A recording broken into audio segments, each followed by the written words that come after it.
If you're not willing to go in there and face yourself, you're not gonna find anything. You're gonna live right here on surface, man, right here on surface.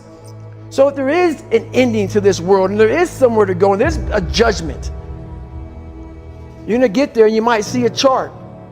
And that chart may tell you who the fuck you should have been. And now you get the rest of your life to think about that.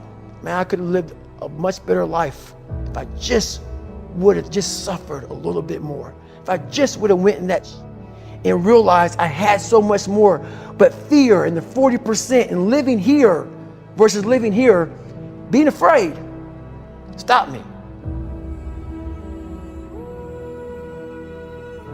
Your biggest enemy, the most important conversation you will ever have in your life is the one you have with yourself.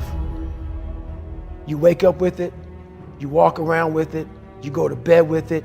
Eventually, you're going to act on it, whether you're good or bad. You have to. That's why the whole thing about this book I have is about you. It is about you. It's strictly about you finding who you are. So many people die, live 100 years, never fucking know who they are. Never know who they are. You have to look in that mirror and know there's so much more in here, man. Because I can literally right now be a 300-pound guy spraying for cockroaches still to this day if I did not look in that mirror and say, there has to be more to this. This can't be it. And then willing to go into it, dive deep into it, and give all I have to find it. So that's what all that's about. Let's say there's 10 people in this room and we're all mediocre. But I'm the best of the mediocre people.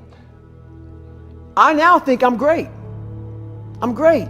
We surround ourselves around people that make us feel great. They tell us what we want to hear. The second we put ourselves amongst the uncommon people, we don't like that feeling, that challenging feeling of that person who's waking up at 3:30 in the morning and say, hey, push your on, we're going for a run. We don't like that challenge. We like that person who says, hey, you know what, man, I don't feel good today, man. And they say, oh, it's okay, brother. We'll take a day off, man. We'll get a pizza and watch the game. We like that. We love that feeling. Why? Because you understand, man, we're good, bro. We don't want that motherfuckers like this. Hey, man, no, bro. Get your fucking shit on, man. Stop being a punk. We don't want that in our lives. We don't want that person who's constantly challenging our weaknesses. We want that person who's constantly, making us feel nice and good and secure in ours. That's the mediocrity of life. We want to be the best amongst the average people. People wonder, how do you stay hungry all the time? Because after I accomplish something, I don't sit back like a lot of guys who graduate buds, graduate this, graduate that. They get comfortable. They wonder why I'm getting weak, man.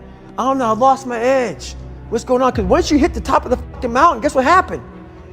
I'm good. I'm good, so you wonder why you're falling down now. Because once you reach the top of the mountain, you got to build another one. That's mediocrity. There's a lot of people in mediocrity who have a nice resume, but they're one-timers, man. They hit a one-time deal, they busted it open, got a lot of money, but they're good. You're mediocre now, man. What are you fucking doing today, tomorrow, the next fucking day?